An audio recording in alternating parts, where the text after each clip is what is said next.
Okay.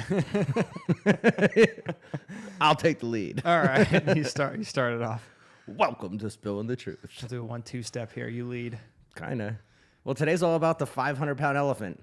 Actually, how much do elephants weigh? They got more than 500 pounds. 2,000-pound elephant? I was going to say, if it's a 500-pound elephant, it's like maybe a baby at best. Yeah, that's not even Dumbo. Yeah, that's a very tiny elephant. It's maybe one of his ears. Dude, they got to be like 2 tons. Yeah, we're talking about the 50,000-pound monster in the room today. The 10 parts per million elephant in the room. Sulfites. Yeah, honestly, it's funny that we got into such a rant about it over the last, 4 days now? It takes literally one thing to trigger me, and then I just don't let up.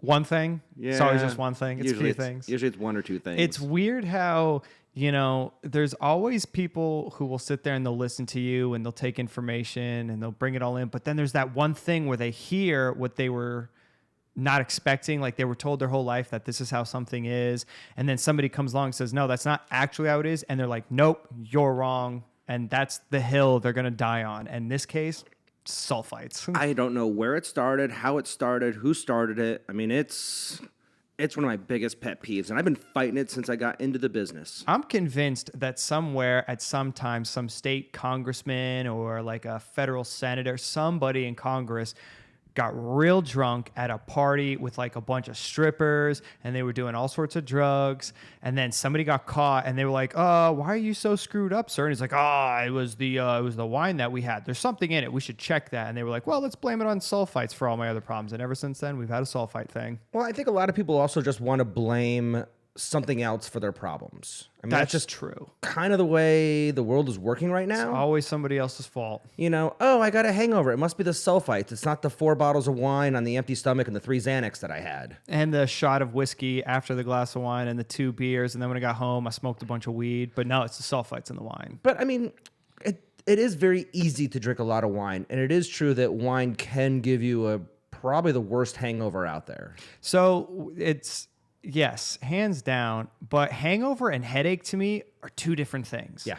And I think that's a good separation point of where I think we can get a lot of people to start on knowing, what to drink or how to drink. Not what to drink, but like how to drink. Because a hangover is 100% your fault. You drank everything. You looked at the top shelf, had the top shelf, then you went to the middle shelf, then you went to the wells, and then you figured, well, I'll keep drinking beer. And then your hangover is just brutally bad.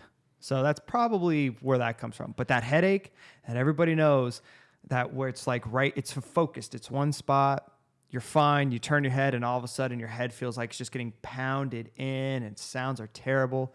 And you only really see that in wine a lot more often than not. And if I drink too much beer, I still wake up the next day. I might have a little hangover, but it goes away fairly fast. Whereas the wine headache takes 24 hours to go away. Doesn't matter how much water I drink. Doesn't matter how much aspirin I take. I mean, it could be brutal. It could be really, really debilitating, especially as you get older. I can't imagine it gets any easier. So there's a lot you could do, but again, it's an education thing to say, hey, it's not the sulfites. I think it's because people see it on a bottle. It's because when they look at a bottle of wine. And it doesn't say, it just says basically the alcohol content, and it always says contains sulfites. Yeah. And I think that's where it's easy for people to blame the sulfites. Yeah, putting it on the back of the bottle was a huge mistake. And I understand where people want to see more of what goes into a wine. Like, if I'm not mistaken, I think it's Ridge. Ridge has all the ingredients that they use on their bottle, which I think is cool. I get it. But I have people who have drank it go, well, what is chitosan? What is isinglass? Like, what's SO2? I'm like, well, that's sulfites. And you got to explain certain things. I think it's so insanely unnecessary. It's wine. Like, I'm not asking Bud Light to tell me that they use, water, rice, beechwood, and some type of grain. I don't care. It's Bud Light. I know what I'm drinking. Same thing with wine. It's grapes and oak. True, but I don't think most beer producers are adding up to 60 different chemicals and other things into their products. Probably not, no. Whereas wine, there's over 60 different things approved you can add into wine that's not sulfites. That's crazy. I actually did not know that because I know what I use, and it's only about 3 or 4 different things. And I'd say the most prevalent is, you kind of let nature takes its course, but you have to, in wine, you have to add sulfites. Although I we don't tried to know. figure I that have no idea how to turn the sound of my iPad off. out. Was it sound or was it just the fact that it opened up? No, I got a text and it just comes right to my iPad. Yeah, okay. Somebody asking about sulfites. Probably. Yeah. Yeah, literally, it's been 4 days now. I've been ranting on Twitter. I've been ranting on Reddit, which is semi-anonymous, so not everybody Not knows anymore. it's me. It took you actually. It's pretty ridiculous. That's funny.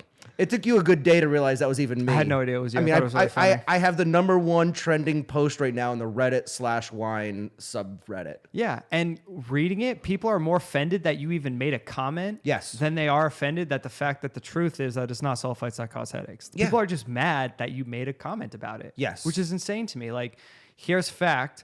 You didn't provide your sources, which I think was like half the problem. But then, like, the vast majority of people agreed, saying, thank you. Yes, this is what we're trying to teach people. And you could tell who's in the industry. Yes, this is what we're trying to teach people. Thank you for finally telling. This is what we're trying to promote, blah, blah.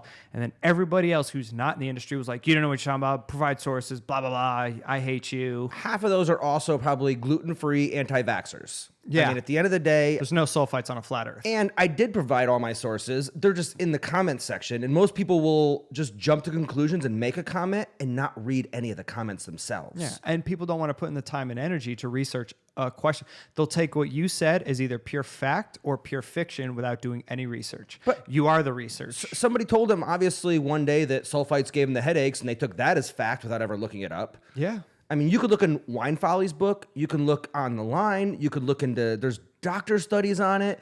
I've made 5 different posts on my own Facebook just over the last couple days, and our Spilling the Truth Facebook page. I've copied the same articles on there. Yeah. And these are written by either sommeliers or doctors, and they all have Doctors are the important ones, too. and they all have quoted resources on where they got the information on, and people are still like, No. no. Yeah. And they want to argue with me. They're like, but I don't, like, I mentioned ketchup has a ton of sulfites in it. Like, but I don't drink 750 milliliters of ketchup. That was a great one. That was a great comment, whoever made that one. One guy's like, I'm a ketchup farmer, I'm glad, or something Cool, stupid. but you had ketchup, you probably had some vegetables, you probably had some dried fruit, you probably went to your cupboard and grabbed some crackers. I guarantee you, all day long, unless you are making your own food and, you know, killing your own chickens, you're having sulfites throughout the entire day. Yeah, That's the reality of how food gets preserved. It's either sugar, sulfites, or it's bathed in, begins with an A. It's like not acetone. Actually, it might be acetone. Anyways, but there's like a thing that they bathe meat in to kill all the germs. I mean, But it's sulfites. I'm going to take a deep breath for a second. These are the items that have more sulfites than a bottle of wine. Hold on. I'm going to go do my taxes while you do this because it's how long this is going to take. Soda, canned fruit, frozen vegetables, fruit juice, fruit fillings, fruit syrup, jam, jelly, dried fruit, cereal, cornstarch, crackers, French fries, your McDonald's fries. Yeah. If you get a hangover from McDonald's fries, then you have a sulfite issue. Or if you turn red from eating French fries. Tomato paste, horseradish, ketchup, mustard, relish, vinegar. Pretty much anything you get in a ballpark, basically. Lemon juice. I took a breath. Granola bars, deli meats, hot dogs. You breathed in sulfites probably. Sausages, all your cured meats in Italy. All cured meats. Everything. Anything you get out of a deli. Salad dressing, gravy. Whoop, there goes Thanksgiving dinner. Canned soup, shellfish, Really? I'm surprised about the shellfish. soy products. Whoop, there goes your sushi dinner. There goes your vegan diet. Gelatin, molasses, and even some pharmaceuticals and medications too. Yeah, it's a binding agent for some of those things. It's just all it is an antioxidation. That's all it's used for. Kills germs and antioxidizing. And you know, it basically the law was changed because, you know, back in the 70s and 80s, people started adding a lot of sulfites to fresh fruits at restaurants. You cut an apple, and an hour later, it's all brown. Or you make a fruit salad, it's all brown. So Avocado. they started You ever had adding... guacamole that's still Yeah. green 3 days in a package? Guess what keeps it green? Sulfites. Yeah. Because you don't have a package of sulfites at home, so when you make your own avocado or you make your own guacamole, Yeah. it's brown the next day, unless you know the secret. It's brown an hour later. Keeping the pit in there is the secret. Oh, I did not know that. Yeah. Really, keep that pit. Because that's the first thing that you... Oh, it makes sense because there's a huge bowl, too. When you make guac, take that pit and just drop it in the middle and cover it with plastic, and it'll actually keep it from turning. Oh, good little life hack there. Little restaurant hack I like for it. you. Cool. But still, I don't know how many sulfites from that pit. It's crazy. 2 dehydrated apricots have more sulfites than a whole bottle of wine. We brought in, at our winery, we used to put apricots on our cheese plate, and they were orange, like bright, vibrant orange. And we switched to all natural apricots, and they came in. There's not a brown around here that I could show you. It looked terrible. We actually got rid of them because they looked bad because they were all natural. They weren't protected by a preservative. And when they say preservatives, they mean to say sulfites. And the argument I hear a lot, a couple of them. One, I only drink European wines because they have less sulfites. No. Wrong. Same amount of sulfites. Nothing changes. First of all, they actually have a higher level they're allowed to use in some cases. It's naturally occurring. Yeah. It happens during fermentation. Like it's natural in wine. It's literally a byproduct of the yeast converting the alcohol. Yes, exactly. Yeah. So even if they don't add sulfites, there's still sulfites in the wine. So why do people get less hangovers from European wines? I'm going to say one, typically less alcohol. A lot of European wines are going to be 12 to 13%, where your Opolo Zin is 16.9 in the label and probably 46 in real life. Yeah. I mean, those things are so damn hot. Where is Opolo? It's basically port. But it's basically port at that point. Yeah. Yeah. And another thing is the oak manipulation. Oak is a huge thing. We use a lot of new American oak. We use a lot of aggressive oak, which makes the wine very harsh on the body and instills a lot of tannins in it. Also, if you buy a lot of cheap wines, a lot of those cheap wines aren't aged in a French oak barrel. They're using wood chips. They're using staves. They're using an artificial method, or they're using dust. Tannin powder. Tannin powder, dust, yeah. Literally grinding an oak tree down to a dust and convection ovening it to the powder they want. Hamster bedding in that wine. Hamster They're bedding. literally throwing hamster bedding in your wine. You ever been to a bar where you throw the peanuts on the ground, or if you vomit on the ground, that's what soak it up? That's dust. That's what it is. Yes. So when you're adding this very aggressive tannin, because those tannin powders, those oak chips, those staves, make the wine very oaky very fast. That's how they could put out this wine in 9 months, and it's like a super oak bomb. And it's $3. Whereas these Barolos age for 2 or 3 years in an oak barrel, and it's not very oaky. But it's been used for what, generations? They're using 30-year-old barrels, so there's not a lot of oak necessarily left in it. Plus, that oak is very old oak trees. Those aren't modern day oak barrels where the pores are been opened up. Yeah. So those old barrels aren't instilling a lot of the tannins and the histamines, so it's not affecting your body so much. Yeah. So, I mean, at the end of the day, the most important thing you can do is drink a lot of water. Water. Those hydro homies, man. They love their water. Water is one of the best things to fight the headache. Again, it's not the hangover, because you're going to get a hangover the more that you drink. You're just going to mitigate it a little bit. But that headache, that soul-crushing, debilitating, terrible headache, will help get rid of that by drinking a lot of water. It always helps. Take a vitamin pill before you go out, too. It probably helps even more. They say you should drink 1 glass of water for every glass of wine. Absolutely. That's what I recommend. Every time I do 101s at my event, every glass of wine, glass of water. And not a lot of people do that. They just sit there and chug glass after glass of wine.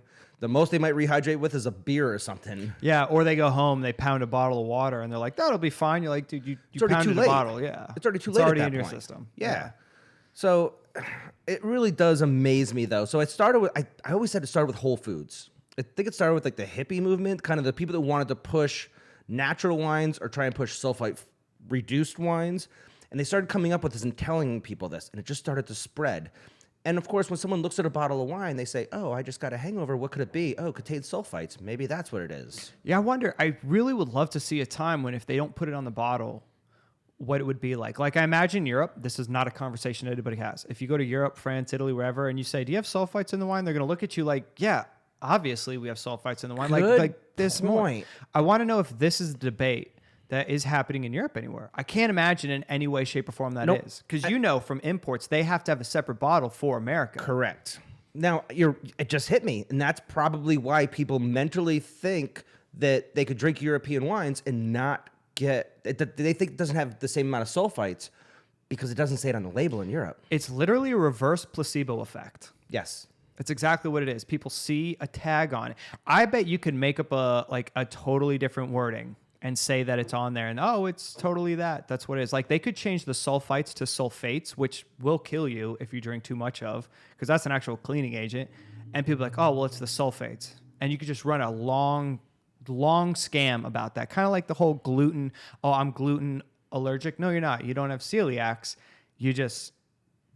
you're just eating too much fucking bread and some other things. Yes, some people are gluten intolerant. I get it. But you don't have celiacs. Like, people who have celiacs have a real problem, which I actually want to talk about real quick. Like, not celiacs, but if you have a real sulfite allergy, What does it do to you? Do you know? you have an asthma attack immediately. Like, you literally, all of a sudden, your lungs constrict a little bit, your throat kind of closes up. You have an asthma attack. So people with asthma actually have a actual true semi-sulfite allergy. And it's less than, I want to say it's less than 1% of the population truly has a pure sulfite allergy. And it's a real thing. The rest of us, or the rest of the people who fake it, don't.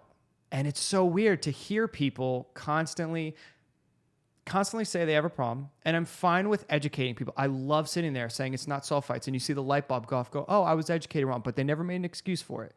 But some people sit there go, I was diagnosed with a sulfite allergy. That's why I only drink white wine. And I'm like, oh my, Yes. no. There's more sulfites in a white wine than there is red wine. It's just frustrating.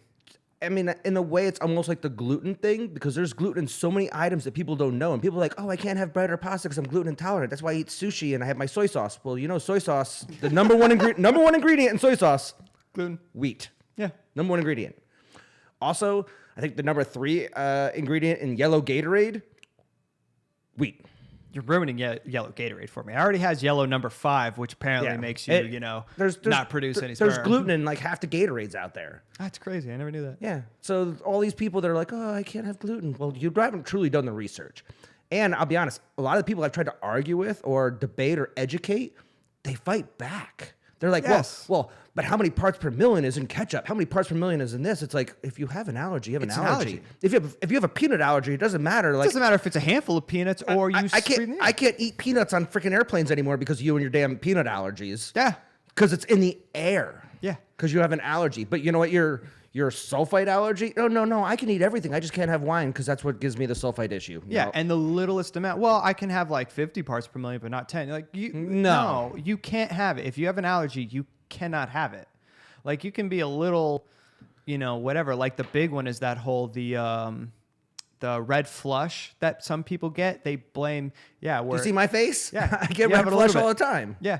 And it's funny. It's not a sulfite thing. That's a total alcohol thing. Yeah. When it comes down to it, people are like, oh, it's the sulfites making me turn red. No, it's not. Where do you hear this? Stop going on the internet or letting your friend whose wife told you, oh, I have allergies and therefore I can't drink it. This is the mind-blowing thing, though, is that in the day of self-diagnosis and WebMD, all they do is look it up and they'll find that it's not true. But they don't want to believe it. They don't want to believe it because they want it. It's so strange. Go Google wine sulfites, and I bet the top 10 articles are why it doesn't cause headaches. Buy Wine Folly's book. The articles that I just posted this week on my Facebook. There's amazing articles that I posted all over this week about it.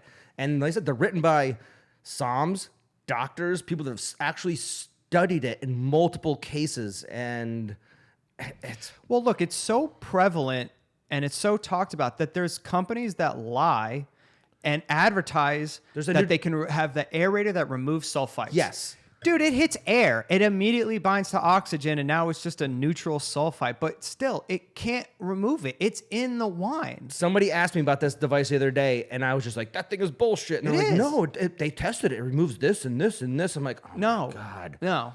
It's in the wine. It's snake oil. It's 100% snake oil. That's what it is. This is the medicine MLM. man. It's the MLM stuff, Yes. that multi-level marketing aerator. I think of the old guy that went from town to town to town in his covered wagon selling some tonic that cured all your illnesses. It's the flat earther telescope that only sees the land flat all the way across. Dude, it is flat. We've talked about this. Yeah.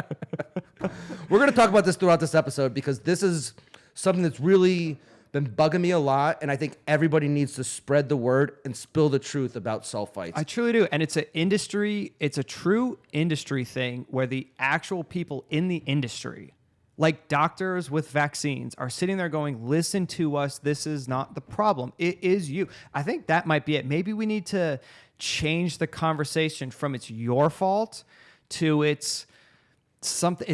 We have to change the subject from sulfite's fault or your fault. We have to find a new enemy. And I don't know what the enemy would be. Or maybe the ally is the water. Just, hey, every time you drink it, just drink water.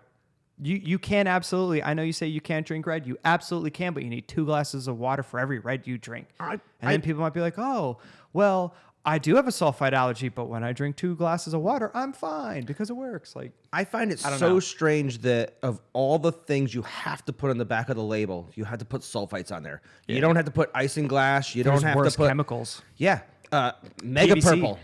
Well, mega purple still at least it's as natural as sulfites in theory, but the big one is those cheap companies that use plastic to remove the haze, what's the word I'm looking for? The sediment of the wine. It's a plastic that goes into dirt cheap wine, and that is a cancer-causing agent, and it's in your wine. Remember a while ago when everybody blew up about arsenic being in wine, but it was at such a it was like at the parts per billion where it doesn't affect you in any way, shape, or form. Yeah, people lost their minds about, there's arsenic in wine. Like, dude, there's arsenic in everything. Acacia gum, acetaldehyde. That's when you were talking about. Acetaldehyde's actually it's the main one that causes headaches. It's used to add color stabilization prior to concentration. Egg whites. I mean, I have this list, and if you can even see this list, these are all the chemicals that you can add into your wine. It's literally page upon page upon page, and this is the FDA's website. This is all that's approved, but you don't have to put any of these on the label. Nothing. If you want to see this list, we'll post it on the Spilling the Truth Facebook page, and you can also find it on my page as well. So I guess let me ask you this: copper sulfite, polyethylene 40 monostrate silicon dioxide, dethamyl dicarbonate, I can't even pronounce all these. This is like you trying to pronounce German wines. Yeah, don't show me that list. We'll never get off of this podcast. Oh my God. But do you think though, even if you put that in, people should be able to show that that's what's in your wine? Or do you think just we should educate people, don't buy cheap wine because odds are that's in there? Yes. Like, you don't show what goes into a McDonald's burger, but let's pretend 90% of that is meat. The other 10% is stabilizing agents, chemicals to make it smell good, whatever antibiotics went into the chemical that holds that burger together. See, I thought it was the other way around. Delicious. I thought only like 10% is meat, and the other... That's Taco Bell. That's filler. And the other 90% of a McDonald's burger is basically filler. It's hopes and crushed dreams. It really is mind-blowing that in this day and age, with this product being a $150 billion industry just in America, that you don't have to put the ingredients on the label. But I'm glad we don't. I think I hate seeing nutrition facts on the back of a label. But you have to put it on every single thing else you consume. You have to. Dude, they have it on milk. I'm pretty sure that water now has a nutritional value. It does. And beer. So here's a big thing, and I learned this with those nutritional facts. Sometimes the massive conglomerates will push for regulation because then the little guys can't do it. And they can't afford to put that on their can. So it might kind of crush a little competition. So it's not necessarily like you hear the 5% of the population losing their mind because they don't know what's in a wine, which is sort of fair up to a point. But then these big guys come along and go, yeah, let's find out. Because if we have to make this guy pay 10 cents more a bottle to put that label on, he makes 1 million bottles, he's going to hurt his business and he might go out. And now we have an area to suck that vacuum up. And this doesn't even include the stuff like Sean was talking about, that one on the episode about the smoke taint. But the smoke taint, but there's a term for the non-particulate matter or whatever it is. The non-organic matter. Yes. But it's because with a G. Yeah. Whatever. He'll text me as soon as we post this. Yeah. Hi, Sean. Hey, buddy. So, by the way, I'm fine if you're asking. Yes. John ended up with how many stitches? I got 4 stitches. 4 stitches. Yeah. Try to catch a glass at the same time. Listen, guys, great advice. If a glass falls off a table, let it fall. Just let it fall. Yes. This is going to be a very expensive hospital bill versus a $5 glass of wine. Yeah. One sucked. But the wine that was in there was not a cheap wine. It was empty. That was an empty glass too. So we saved the Ravana. We're good. We're drinking 01 Ravana, so... That one sucked. Yeah, it happens. It does. Literally, we weren't even going to record today. I was like, I need to go on a rant about these. Yeah, I felt it. I got it. I saw for you blowing up on every social media thing about it. Yeah. But it's true. It's a true pet peeve of the wine industry.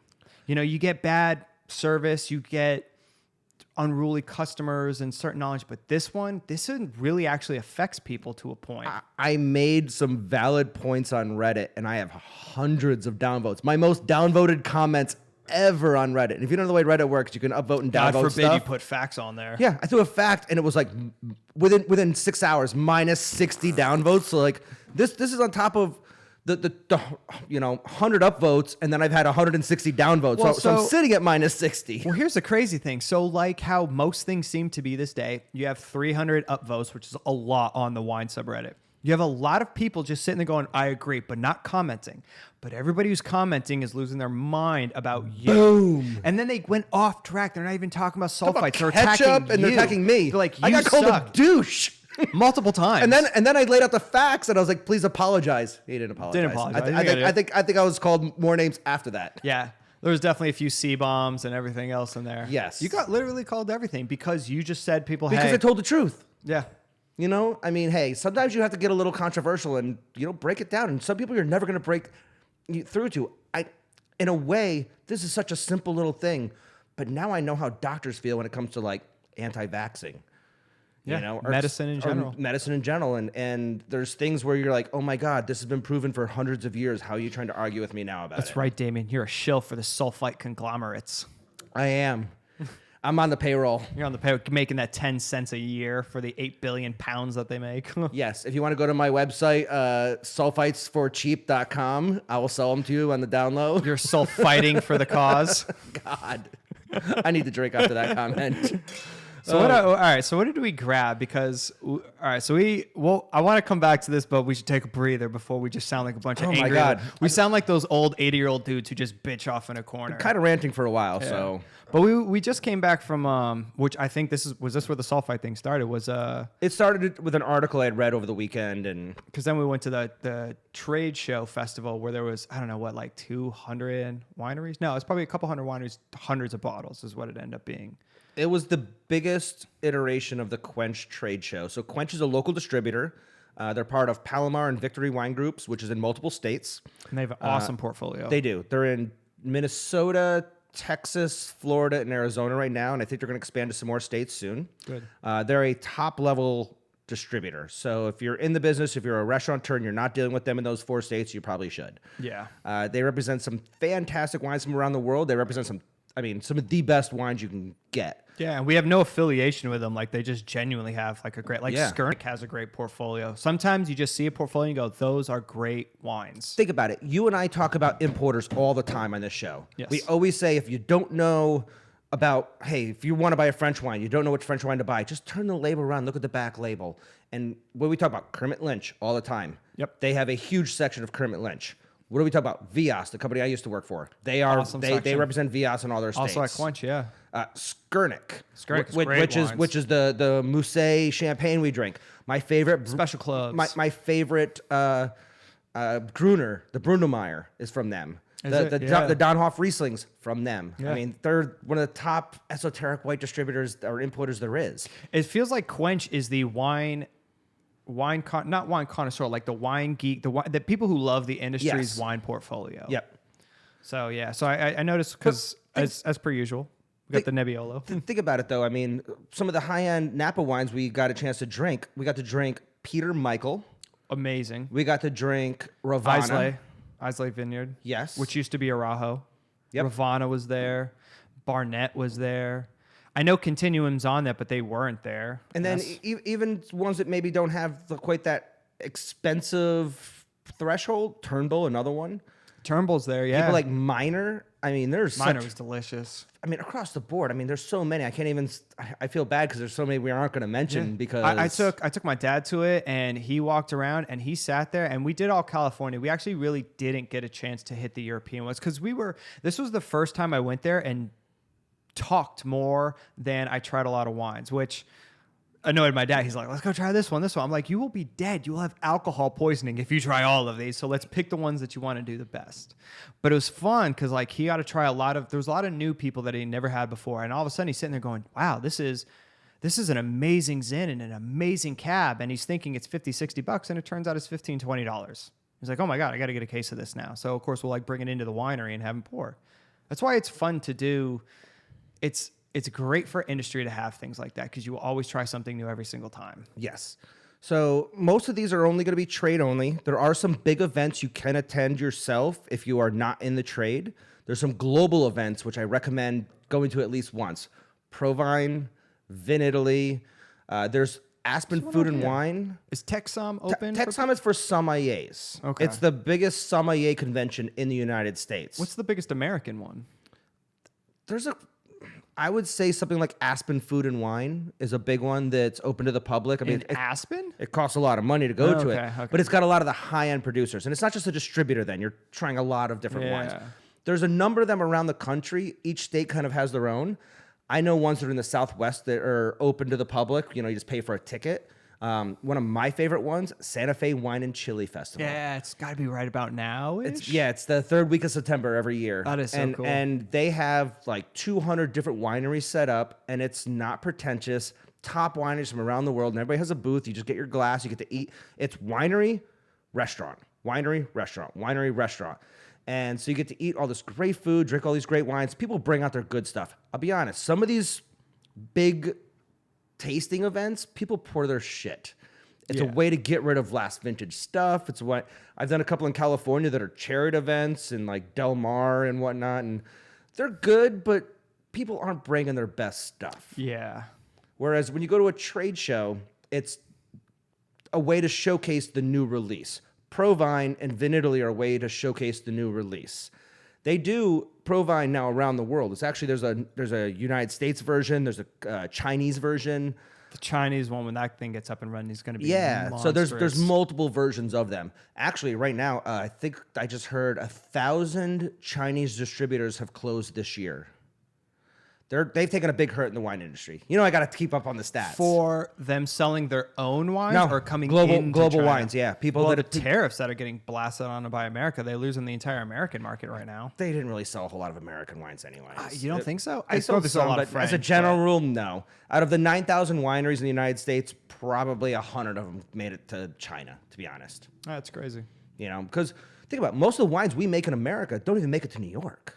Yeah. Or the ones that are in New York don't make it to California. I mean, even the ones made in California don't make it down to San Diego. There's so many wineries in California that are winery direct almost completely now. And just to be able to buy in retail is pretty shocking. It is pretty amazing that there's a point where, and I've always said it's a curse more than a gift, but I can understand it, is winery direct from Total Wine, where they have to make so much bulk wine just to hit the country, just to feed the country's want of wine. And all the good stuff gets lost in the mix because they're one swimmer amongst millions at this point, it feels like. And it sucks, but it is what it is. But again, when America's drinking, what'd you say, $150 billion worth of wine? It's mind-blowing how much wine the United States consumes overall. I mean, we're the number one wine-consuming nation in the world, and it's not even close. Yeah. Not per capita, though.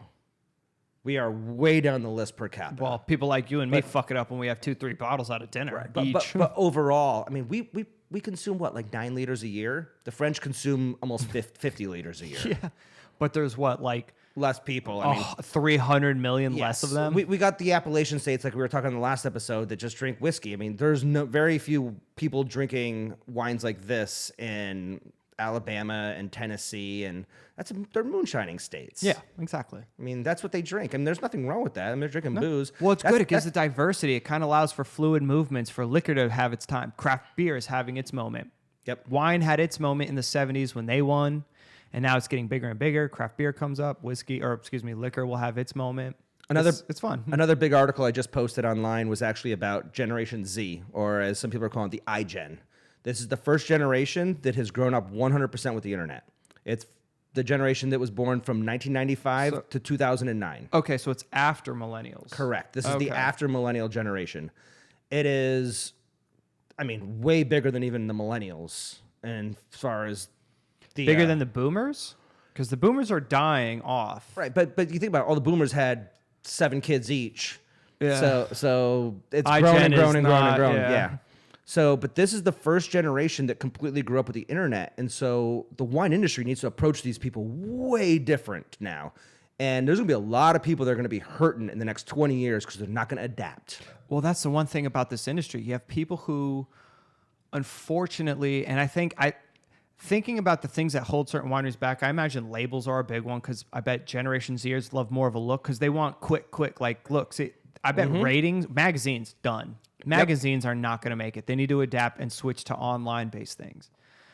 you can't advertise on TV as much probably. So how do you reach a younger generation with wines? And I think the one thing you have to do is you have to actually finally engage your customer. Yep. You can no longer sit there and say, well, Robert Parker gave him 100 points. Well, Jeff Donick or whatever his name, or Wilfred Wong or Antonio Galani and James Suckling, like they're going to sit there and go, whatever. Like Antonio Galani will be the culty guy that some, like myself, like I kind of follow. But if I had a kid, I'm like, what the fuck? Like I was on YouTube and my favorite basketball player pounded a glass of Sassicaia. So now I'm going to have Sassicaia.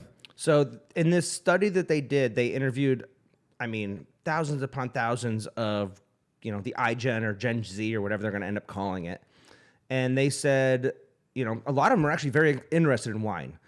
You're going to lose a lot to beer because beer is becoming very approachable. They're making such fun labels. They're making it really exciting. New stuff. New. But they asked them, like, what do you want out of the wine industry? What is the thing that that you just don't like or that's just not going to engaging? And they said, advertising.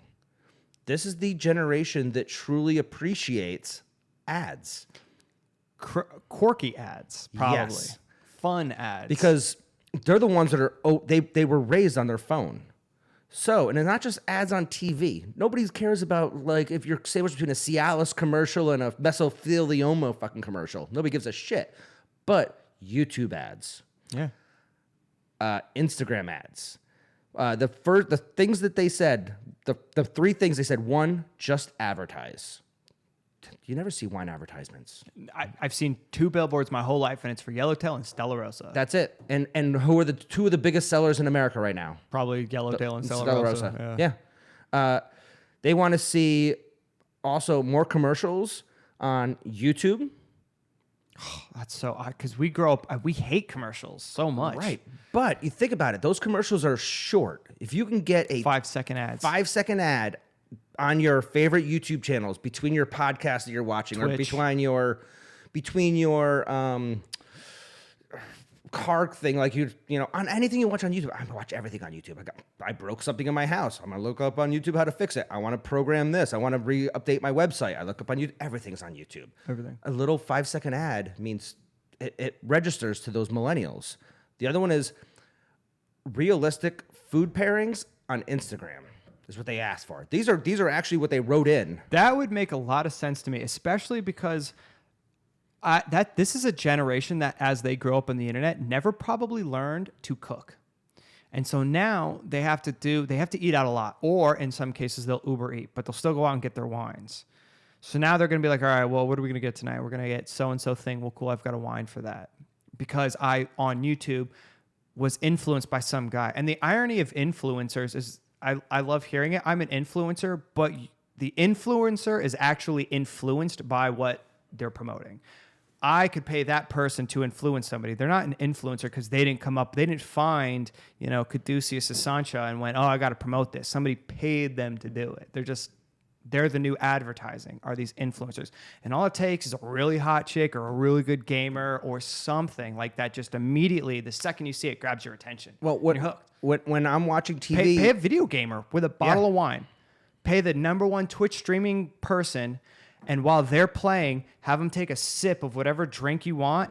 Don't say a word.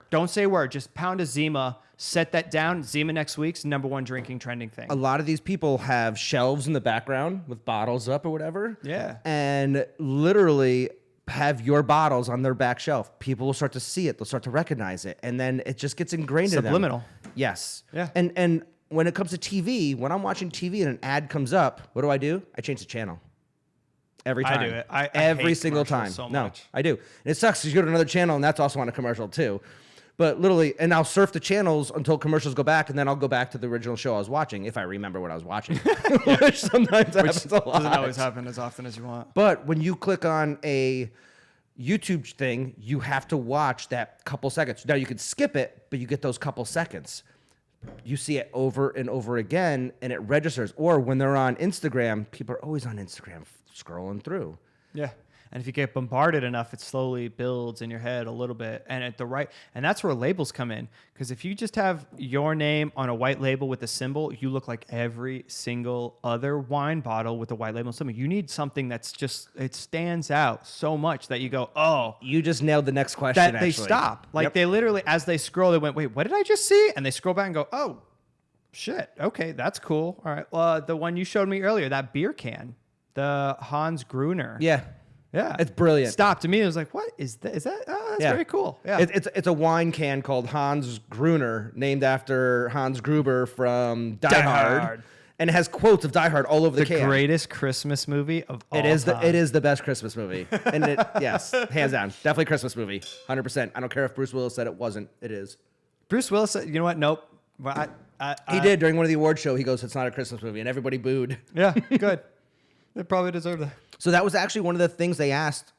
If you could change something, what would you change? And they said labeling. They said right now every label looks the same to them. They walk into a wine shop and everything looks the same. One of the reasons why you and I are having so much fun with beer is we're drinking a beer called Willie Mays Haze. Willie Mays Haze. And it's a hazy And IPA. it looks like old baseball cards or basketball cards, depending on what you had. It's so cool. The Deftones has cool little symbols in it. It is the band, but it's from Belching Beaver. They're making unique, fun labels that make people want to try it, and they're putting a good product in that. That's also, the other thing. Though. And now you're reaching local because now you have a local artist. Now you have local you have stuff that's constantly new. And then all of a sudden one day, like, what's the next cool can? What's the next cool? It's like a Where's Waldo if you could hide stuff in your can. I'd hate to say it, you look at a French section, every fucking wine looks goddamn the same. Chateau, and it's so confusing because you go, oh, Chateau Margaux, but it's not actually. Margaux. I've heard of Margaux. This one's only $12. I thought Margaux was thousands. Yeah. Now you're even more confused. That's one thing about America is the patent laws on something. You can't really get as close as people think that they want on it. Like you're never gonna have a screaming falcon because that'll get shot down immediately. It's just screaming eagle. You can't have an eagle stretched out like the label because they'll shoot that down too. So at least you can recognize American labels a little easier. Plus you get the creativity of American labels. I wonder though. Because these people, I'm pretty sure, putting out beers every single week are not submitting labels to TTB for approval. You know what? I guarantee it. Okay, so this is actually a really good question. Yes, I think they are because there's parameters that you're allowed to set on a previously made label and transfer it. In other words, so for wine, you can have the same label and you don't have to resubmit when you do like a new vintage. You would only really have to do it if you do the alcohol. But on a new creative design, if it's still an IPA, falling within a certain parameter, you might not have to resubmit. And by the way, it only takes 2 weeks now to get TTB done. 2 weeks. How does somebody like Renhouse put out 1 or 2 new labels every single week? I mean, I follow all these breweries like New Image and Cerebral. I would be willing to bet that they have most likely in some cases made 100 labels, submitted them, and got 90 back saying good, the other 10 maybe. And they're just waiting. Here's the thing. The big problem isn't necessarily the TTB. It's the trademark that might come back and hit you, and by then they're gone. It's too late. Like the cans are out the building. They're not going to bring it back as that same can. And then, whatever. If you copyright something and you only make 5,000 cans, the chances of the actual company having something, like if you made Just Do It beer, you could probably sell all 10,000 cans before Nike turned around, got their lawyers to write you a cease and submit. And by the time you got that letter, you're already sold out. And you're like, oh, okay, we won't do it again. But you're already sold out. And then you never do it again. That's actually a really good point. It's not like these big giant companies that have the Bud Lights, the Kilt Lifter. You're never going to do it because you're not going to make 1 million cans to compete against them. Renhouse, in theory, or Cerebral or New Image, could skirt that line of getting really close, and then that's it because it's done. But the reality is I'd be willing to bet they have a local artist or some artist that they use that's a totally new thing, and the TTB in the 2-week period goes, cool, go ahead. They give you like a pre-approval and you're out the door and whatever, just print it and go. Because on our Instagram, we follow all these breweries, and as I'm looking at them, like I'm constantly like, that label's awesome. That label's awesome. Like Willie Mays Haze. There was one called Scam Likely that came out, and it's literally, cool. it looks like a phone call, and it's like answer or don't answer. It's the iPhone. Well, and the name says Scam Likely. Yeah. Well, the one that, the oyster one that we have, the Black Pearl from, down the street, that might have actually probably been denied if given enough time and if they made that done because of Disney. Yeah. guarantee if they, with a long enough time and period, if they do that every single year, eventually they'd probably get a cease and desist from it. Chateau Mouton sues every winery in the world that puts a sheep on the label. Perfect example. So I know a winery that actually got sued from the sheep. They have a sheep on the label. That's all it was. It was a sheep, and they got sued. Because they had the sheep? Yep. And so the next vintage, they made the sheep black, and they said, well, it's the black sheep of Mouton now. Yeah. Or call it a goat. Yeah. Put 2 horns on it, and now it's a goat. But that they will sue everybody that has a sheep just because it's their thing, which is so dumb. But they have more money than God. They're the Iron Bank of the wine industry. I mean, that's what they are. The Golden Company. No, literally. I mean, the Mouton family is pretty much the only people that can. Isn't it and Lafitte Rothschild? Rothschild's big. Yeah, the Rothschilds. Money Too, Rothschild? Yeah. Is it Rothschild? Yeah. Oh, I thought it was Rothschild for some reason. Yeah, Whatever. Rothschild. They can literally poke British royalty in the chest and get away with it. I have a picture of them doing that. So. Well, when you have all the European money, Yeah, totally. And all the wine. Yeah. I mean, countries were conquered because of those wines. They weren't necessarily conquered because they wanted France. Stupid, pristine farmland. No offense to the French, but they wanted your wines. Yeah. And your cheese. And yeah. And whatever gold you stole from somebody else. Totally. No, but yeah, I guarantee the TTB is overwhelmed. The parameters are probably way tighter. It's kind of like the patent office. They usually tend to give you a go-ahead, and then 2 years later they go, no, that's been patented. You know, you get like a temporary use. And if you're making new beer all the time, like True. Stone has to make a patent. All these breweries that are putting these stuff out, all these beers out, they're single releases. They're done usually by next week. And that's it. Finished. And We're out. yeah, they're barely even hitting the internet because people are lining up to buy them because it's a special release. And I would not be surprised, and I'm not saying anybody does this, I wouldn't be surprised is all I'm saying, if everybody puts the government warning, they follow the parameters, government warning, alcohol content, what's in it, and the ounces, and they maybe don't even submit. They do their staples. Like, we're always going to make, like, Renhouse always has that one Pilsner. And I know I'm using Renhouse. I know there's more. Well, because we go there a lot. They're right up the street. But I mean, like, if you have one you're going to use all the time, you definitely submit that. But if you're going to make an off-brand because your tank went bad, fuck it, who cares? Throw a label on it, sell that shit. Coffee Kolsch from Huss. It's one of their main beers that they have all the time. Kilt Lifter. All the time. Now, Kilt Lifter's doing all these crazy one-offs finally. And Stone can get away with probably not submitting TTB as long as they constantly use that gargoyle face, and all they tweak is the alcohol percentage and what's in it. And I don't know the beer laws. I know the wine laws. And the wine law is basically you don't have to resubmit your label if the vintage changes. You only have to do it if the alcohol goes above the threshold of the tax that they want, which nowadays it's changed to 16. So even then, you don't have to resubmit as long as it stays within the parameters that they set until you go full-blown brand new label. I mean, we're going to have Sean from the brewery come on here pretty soon. He's going to be on in the next week or two, and he's probably going to be able to answer a lot of these questions. He might not know some of the business questions, but he's also worked for breweries in other states. And so a lot of the times we're like, oh, I don't know this, I don't know. Those are all the questions he's going to be able to answer for us. Well, also, by the way, just because it's a brewer doesn't mean they necessarily know the legalities of these. There's a reason some wineries have legal departments for things, because sometimes the laws are fluid. And what do we say? Like 10% of the breweries that start go out of business, like every year. Is that what it was? Yeah, it was a third. It was quite a bit. Like it was less than what we thought, but still a high enough number. I think it was like 900 were created, and 100 of them ended up going out of business. Yeah, that sounds about right. So for every year, I think it was about 10 or 12% was a turnover rate. Yeah. So let's talk about some wine. Yeah. So Nebbiolo, because of course, because why not? We got, how many episodes have we had with Nebbiolo or Barolo now? Probably like a at least third of them. Yeah, 25% of them. So this was the one that I actually grabbed from the show because it's brand new with the Vias. I used to work with Vias Imports. Yeah. Well, we bought it from the show, afterwards. So it's a Serra Lunga. So this is going to be the Alba. Yep. So, but Serra Lunga is going to be more eastern. So Serra Lunga is close to Barolo, though, right?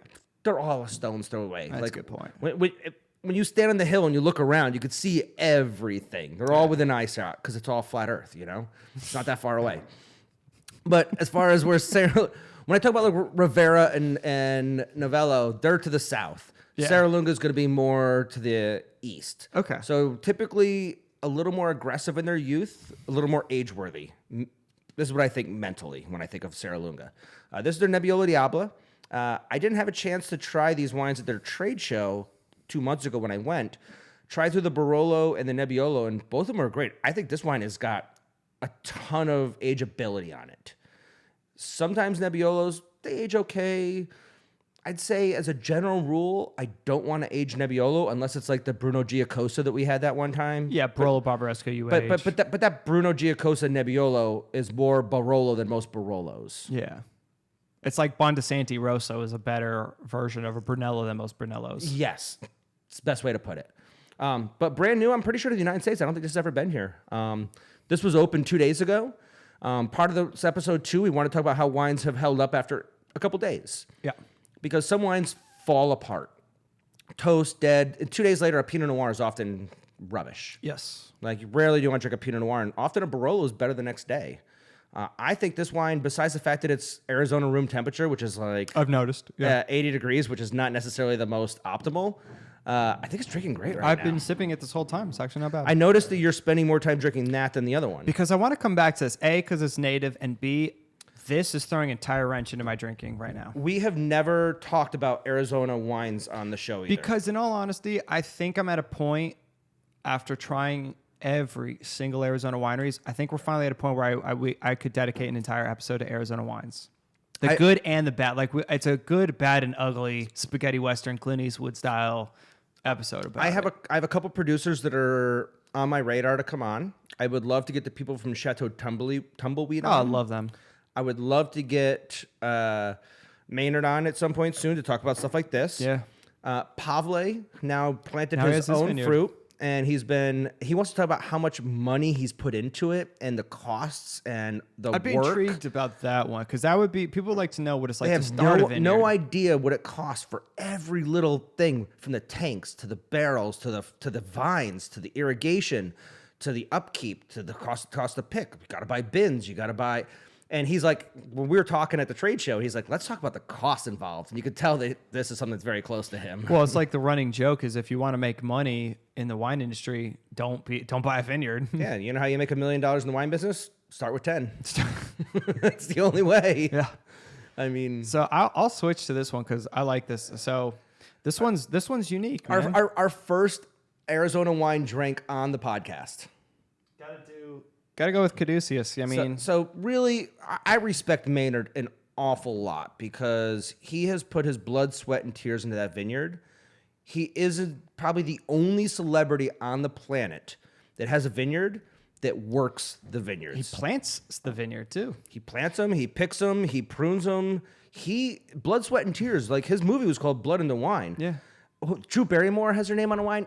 She doesn't do shit. Angelina and Brad Pitt had that one. Don't do shit. Yao Ming. Yeah. Danica Patrick. Yeah, We can name things for days. They're not. I cannot. I only They're know. there for a day. I only know of one other person who has actually gotten a little dirty making wine, and that's the guys behind Red Stitch. That's The baseball guys. Yeah, the baseball I think guys. Drew Bledsoe because he's got a halfback or double back or Yes, whatever. I think it's called. double back. Yeah, I think that's the name of it. I think he's actually pretty well involved in the actual winemaking aspect. But I've had a chance. I've met Maynard. I can actually say this, and like your Reddit comment, I'm not a Tool fan. I like 2 of their songs, and otherwise I'm just like, all right, whatever. So to me, it's like, all right. Are you a Perfect Circle fan? Are you a Pussifer fan? Perfect Circle, I do enjoy. Tool, it's you know what it is. It's just Generation, maybe. Yeah, maybe I may have missed it. But I saw Pussifer in concert, and I literally like 2 songs in went, what the fuck am I watching? But I have no. I think it's not Angela. What's the other girl? Mila Jovovich. Is she the lead singer of that or some shit? I don't think so. I thought it was. I swear to God, I thought I saw her at one point. But like his music, like stuff like Enema and Opiate, they came out in like the 90s. I mean, well, that whole da-da-da-da-da, like that riff, everybody like kind of knows for a song. yeah. And why can't we be sober? I mean, he's got some great songs. But those not songs knocking also it. came out when you were a bit younger. Yeah, but I still love Led Zeppelin and Def Leppard and all that. I'm not saying he's bad by any means. Like it's maybe just just didn't get into the heavy metal phase in your life. but I listen to Korn because that's fun. All right. I don't know. I mean, I'm gonna give it a. You know what? I'm gonna go revisit their library now that it's actually It's all available. That might be it too. Like maybe I just haven't gone back and Yeah. listened to the stuff because I had their CDs. And I just, That says a lot about the time period. But I've had a couple chances to meet him and talk to him a little bit in this. Yeah, CDs. I had it on tape. Cassette. And in the cassette, I dubbed off the radio. Yeah, you hit there and you waited, I waited for the DJ to stop talking and hit play and record. I remember putting Sober on a tape cassette that I gave a girl in like 1995. Awesome. Yeah. I love it. Yep, that happened. But dude, he's so weird. He's such a cool, he's a cool dude. His sense of humor is He's an artist. dry. But my thing is he's an artist. Yeah. Every artist I've ever met and true artists Well, he's also tend to dedicated. tend to be a little left of center in everything the way they approach everything in life. I know that with his wine, if you talk with Maynard about wine, he's super into it. Yeah.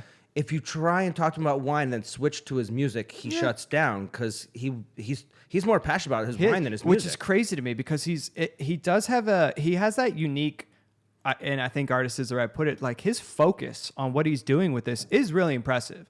And I'll give him all the credit because he's looking at a site that everybody else who wants money, like a Napa producer go, well, we can't put it here because we can't make money. He goes, fuck it, I'm gonna make that site happen. I don't care what it tastes like. I'm gonna work it, and we're just fucking doing it. So a number of years ago at the trade show, he was pouring and I was pouring, and he was on the other side of the room, and he went to walk by, and I said, hey, you need to try this Barolo. And I had the Canubi up there. And he's like, oh, I love Italian wines. And he's like, let me try a couple things. He tried a couple things, and I got him into the Canubi, and literally his entire world stopped. Good. He did not leave my table for over an hour.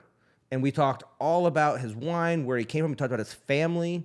He was talking about how he had wanted to mimic the soils of where his family's vineyards were in Italy, but he couldn't find them in America. Like, he couldn't find those soils in California, Washington, Oregon, and finally he found them in Arizona. Like, he's not a native Arizonan, I don't think. No, I don't think he is either. But he identified a terroir that matched his family's vineyards. And so that's why he settled here, because he wanted to do stuff like what his family did. And I respect that a lot. Also, it was pretty fun because people were walking by my table that day, and he was stopping them, going, don't walk by this table. You got to drink this guy's wine. Drink this stuff, right? He became my ambassador for the afternoon. I love it. It was awesome. Dude, man, he's a good guy to have in your corner. So I've like I said, I've had every single wine of Arizona producers. Like, I think at least 95% of them I could say I've had them all. And his are always some of those ones that they're not the first like go-to for me, but I've had some of his older stuff and I went, oh shit, there it is. Like, they actually age decently. And the fact that half the time I'm not really sure what it is like I'm having. So we're having the Sancha, which I had to pull up because I think it's a Tempranillo. Tempranillo Syrah, maybe? Yeah, I got to look this one up because I really want to make sure I'm saying the right thing on this one. So those of you guys who don't know, I taste a lot of wines every year. Yeah, Tempranillo. And I'm on this thing called the AVA. It's the Arizona Viticulturals Alliance. So every single year, I try every single wine made in Arizona. Now, I'm susceptible to tannin powder, certain things I could pick up in wine. One thing I've always said, every year when I try the wines, they're always missing natural acid. They're sometimes a little flat. And so I blind taste all these. I blind taste 60 wines in an afternoon. And one of my biggest gripes is they tend to not have the natural acid. And that's always my feedback. This past year, every wine was zipping in acidity. So what do? They acidified them all. Which means they're not going to last. They're not going to age well. This is that fake acid. This is that thing of chemicals we were talking about that's going to give you the headache. This isn't the sulfites that give you the headache. This is the shit that gives you the headaches. Now, this wine has natural acidity. This wine that we're actually drinking is a 2012, and it's now 2 days open? And it's been open for 2 days. Doesn't smell like it's been open for more than 5 minutes. It's fresh as a daisy. It's drinking spot on. This would be the first wine I would say that if somebody put this in front of me and said, where do you think it's from? I'd say Europe. I'm going to say this might be the best Arizona wine I've ever had in my glass. Yeah. This and like there's two wineries that I've been more and more of. 7 years old. I'm telling you, it's not like he does, to his credit, does a really good. Plus, by the way, low alcohol. We've opened up how many wines were 7 years old that were shit, that were rubbish, that were over the hill, past their prime. Like, there's a lot of Arizona wines we've opened that are 2 years old and past their prime. Exactly. And this wine is, for being open 2 days, I mean, it's just opening up too. I mean, I could blind taste somebody that is a big wine collector and have their mind blown that this is an Arizona wine. Yeah, you have all that upfront tannin. And it's not cold. This wine is 80 degrees right now, too. This isn't a pleasant temperature. But it's all the flavor that you want. The oak isn't crazy. Nope. I'm honestly barely getting much up. The but all acid the is tannins up front. Acid's natural. there. It's a well-built wine. I will say it gives me... I do like having someone like Maynard here, not just because, for like the two big reasons. One, you have a truly dedicated person. So like every time there's a story of how did Napa start, Mondavi was dedicated with crew. Like, we're going to make this good. He'll do that. Plus, he puts his money where his mouth is. I think he donated a couple million to make that Southwest College, built the vines up. It's like he's putting his money there. And he's doing the time and he's doing the effort. And you need people like that. It doesn't matter if you're in Michigan, Minnesota, Idaho. When you have somebody who's dedicated to making your state or your region at best, like the big thing, and we're going to focus. And even if it starts out shit, garbage. Yeah. Every brewery probably started off terrible. It started with the guy in a garage, and he went, I'm going to make that better until it became something big. So when we do the AVA tastings, the people who pre-taste the wines to make sure they're not corked and that pour all the wines from us are all the students from Yavapai. Yavapai. I was thinking penal, and I was like, I know it's not penal, but no, that's a prison. And, that's the prison, dude. Yeah. It's also probably of an... No, I got to stop myself.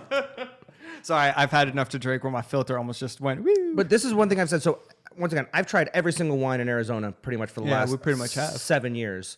And they're trying to figure out what works here. The grapes they're growing today were not the grapes they were growing 10 years ago. They were trying a lot of Malvasia, a lot of Cab, a lot of Chard. Love Malvasia out here. I think it's doing really well. I think that there's the European varietals that have adapted well to warm climates, have worked very well in parts of Arizona. Sangiovese, Montepulciano, Tempranillo.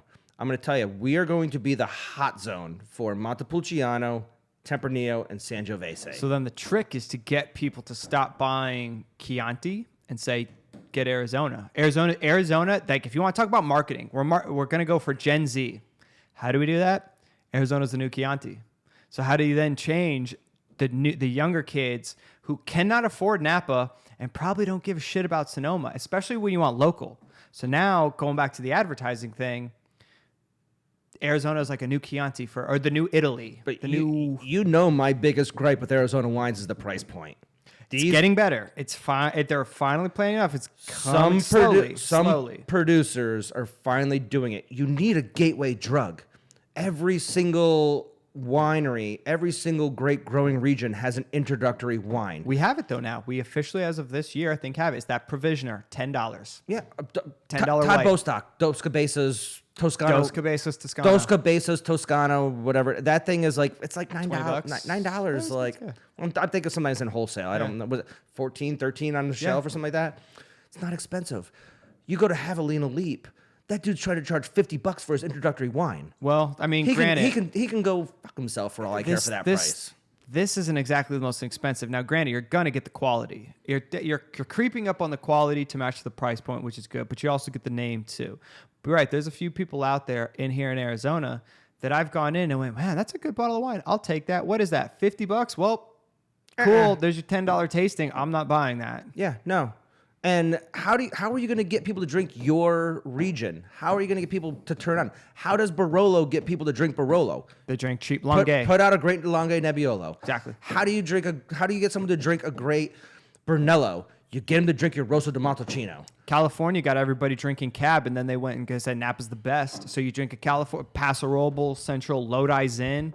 And then all of a sudden, you're starting to creep into other areas of Napa. You can find a Cab in California for $10 that's smoking, and you say, okay, this is great. Now I'm going to go up to 18. I'm going to drink Paso. Man, this is delicious. Now I'm going to go up to Napa and buy their introductory ones for 30. My God, this is awesome. Now I want to try the big boys. I want to try the 50 and 60s. And I think that's what a lot of states are going to have to do. If they want to start building and budding wine industries, it doesn't matter if it's West Virginia to Michigan, New York, anywhere. You've got to come out inexpensive. And I know it sucks. And that's the thing about wine. This isn't beer. You can't just keep making new stuff. Like, wine is a totally generational thing where you have to look 30 years down the line and go, I'm going to make money 25 years from now, but I just have to sustain till a point, because you're talking about the land that you need to grow and the wines you're going to do. And you have to kind of come out a little high just to be able to pay your bills. And that sucks. Dude, 20-pound elephant in the room. It's the monster. That's what we're talking about this whole episode. This is the monster in the room. This is what people don't want to talk about, though. These are some rough subjects. Like, Yeah. you know what? Cannot sell $50 fucking Arizona wine unless you are Maynard, and you might be the only guy to get away with it. You cannot do it in this state. I know more people. I constantly see everybody at festivals. They come into my winery. And you know me, I get my grapes from California and I make, basement style wines. Every single person I have is like, I tried Arizona wine. It was good, but I'm not going to spend the money on it. I'm not going to spend the money. And I'm just like, I don't know what to tell you, man. Like, did you like it? Yeah. Okay, well, what was the price point? $60. I'm like, oh, well, yeah, I get it. I don't want to spend $70 on a Viognier from Wilcox. I don't want to spend $70 on a French wine unless it's Burgundy. Yeah, and even that fucking awesome Burgundy, that Puligny Montrachet that Oscar brought on. Yeah. What did he say? That was like $70 retail? Oh, the white? That was like 40. But that was the Village one. The upper end one was like, yeah, that high. That's cheaper than what this guy's producing 90 miles north. This is my biggest... In Arizona, land can't be that expensive. My biggest gripe is the guy... I can buy a wine in Italy, truck it across this country, put it on a boat, ship it all the way to New York, then put it on a refrigerated truck to Arizona, and pay every salesperson along the way, plus taxes, and it's only $20 when it gets here. And it's fantastic. But you and your wines produced in Cottonwood want to tell me that your cheapest wine is $60 a bottle? Yeah. Get off your high horse. And listen, if you're going to come out of the gate swinging and build like this mansion to yourself and put in the newest equipment and whatever, that's fine. Like, honestly, one of my favorite... I don't want to pay for this mansion. Yeah. I want to pay for the wine. Yeah. I will tell you, I love... And I'm enjoying this. I really am. I am but too. my other favorite is Deep Sky. Deep Sky is down in Sonoyta. And Kim is one of the nicest ladies. She's awesome. And their wines are $20. Their most expensive is the Syrah at $33. And it's... You know what? It's good, but their $20 Malbec is killer for an Arizona wine. I'm like, you? And she sits there and she's like, listen, we're good. We don't like, it's not our main bill pimp, but we just want to promote Arizona wine. Great. You're going to be, in 10 years from now, one of the top Arizona wineries because everybody's going to walk in and go, yeah, I'll take a $20 bottle. And then everybody who leaves your room is going to have They that. remember it, and you're building that reputation. And My dad drank it and went, that's good. Yeah. My dad, who hates Arizona wine, I handed him a glass and said, try this. And he all day was shitting on French. It was funny. I handed him a Chateauneuf de Pop, and he was like, would you fart in this and hand this to me? I'm like, no, yeah. I handed him the Arizona Malbec from Deep Sky, and he goes, oh, that's actually really good. What is that? I said, it's a Malbec. He goes, oh, that's really tasty. Where's that from? I was like, Sonoyta. And he just looked at me. He's like, bullshit. Like, yep, nope. That's finally coming online. So people are finally doing it. I'm really glad because you just need that gateway. Yeah. Around the country, around the world. I mean, the world should be drinking these wines. We are I can smell this from making here. a lot of noise. I'm really impressed by this. This is so floral. Probably the most I've ever been impressed with an Arizona wine. Honestly, and I'd be willing to say that this might, and I don't know. There's no reference point. This might be able to age even another couple more years. But I think maybe even right now it's good to drink. Plus, Magnums age a little bit slower. A little slower. And this was sealed in wax, which means there was no air getting in. So it has 7 years of being sealed up tighter than a frog's ass, I mean, this is... Best way to put it, I mean. So, and I mean, this is a special. Back to those sayings that where they come from. Always, yeah. But this is a special bottle. I mean, it's all etched. Just and stroking the bottle. I mean, but I love the fact that even the front label, the back label, everything's like embossed into the label. So he obviously spent some money on it, saying, okay, this is a wine we're going to hold on to. So this was a special bottle that was part of a Magnum after party, which there were 400 Magnums at, and not every bottle got drank. And I was like, we're going to talk about this in the podcast, so I'm taking it home with me. Yeah, That's how it came home. So if Maynard or anybody's listening, this is going to a good home, and there's a reason somebody why who we're would doing appreciate this. it nicely. Yeah, unfortunately, with a lot of those parties like that, everyone's going to gravitate towards, the big California wines of somebody who brought the $300,000, $400,000 bottle. There was some old bottles of champagne, soda bubble, like There's a 75 Christopher. yeah, you saw some pictures online. Yeah. Oh man, I wish I remember, but yeah, some like Those were gone before I got there. Of course. Yeah. You can't bust out a 7, and I don't like those wines anyways, but you want to try it and see what happens. There was one wine I wanted to try when I got there and it was gone, and it was the soda bubbles. Okay. From Peter. I love. I hit him Soder. up on Instagram because I looked at it and I was like, that's really cool because Soder makes some good Pinot Noir. I spent a while at their table. We're gonna have them on the show too next time they come into town. Excellent. Because they make the Planet Oregon wines too, and I got a couple bottles of the 14s back there. Yeah, we've been drinking that for like 2 years now. What's the crazy thing about all the wines we've had today? They all have sulfites, and I feel great. Yeah, I don't have a headache. Clearly, I don't have a. But we don't have any water on the table either. Yeah, well, I drank a glass before I came on. Maybe we cheat. I'll drink a couple glasses when I'm done with this too. Maybe people should subliminally just subliminable. Yeah, Indubitably. But I'm guilty of it too. I'll be honest. Like I preach about drinking a lot of water when we're doing these, but I don't always drink them. We had this party on Saturday where we opened up 14 bottles of insane wines with friends, and I think I drank 1 glass of water. And the next day, I was acting like I had a sulfite headache. That's why I don't know if you noticed, but I bring bottles of water with me now because I'm at a point. I actually hate it. I really hate that headache. I don't mind. Like if I'm gonna have a hangover, I want to have a great night, and I usually do. There's like a mezcal, like some great wine, something. I'm like, all right, I'm gonna have a hangover, but I want to avoid that damn headache because the headache fucks your day up so bad. It does. It's like a fucking rancor. Goddamn rain course. But like all things, all it takes is one little thing to cut that down and, change the entire game. Yeah, exactly. So what? Let's wrap this up, huh? Yeah. We literally, this was perfect. I really wanted just to talk a lot about. I feel warm from just, I boiled inside. I feel like I just released some aggression. We could have done an Alex Jones thing. Well, it's not the sulfites. It's turning all the frogs gay. Don't drink the sulfites. Could have done that the entire episode. My God. Listen, but this was good. I think we'll probably have a few more of these. We'll talk about sulfites a million more times. I'm happy about the wines. The Rosso was tasty. It's a good, surprise Nebbiolo that we had. But the Caduceus, we'll definitely have to do an Arizona wine one. Yeah, we're going to do a couple. I'm going to challenge a number of Arizona winemakers to come on the show. I really want to get San Reckoner, Chateau Tumbleweed. There's a couple people that I respect a lot, and I appreciate what they're doing. I know they're getting better and better every year. Yeah. Let's go celebrate by drinking these. I got liquor licensing for new stores. Woo! New stores come in, between now and eventually. Brought to you by me. I'm probably this guy too. Probably the best way to find out about the new stores coming is to follow us on Instagram. And YouTube. And Facebook. Well, pretty much every social media platform. Maybe Twitter. Yeah. So all these videos are now officially on YouTube in actually good high definition. Yeah, right. We can see everybody. And they can see us. It gets better and better. Yeah, they can see how ugly we are finally. Well, yeah, you. Me, totally. I'm the personality, you're the good looks. Exactly. Totally. That's Cheers, it. fucker. Cheers, fucker. Thanks, guys.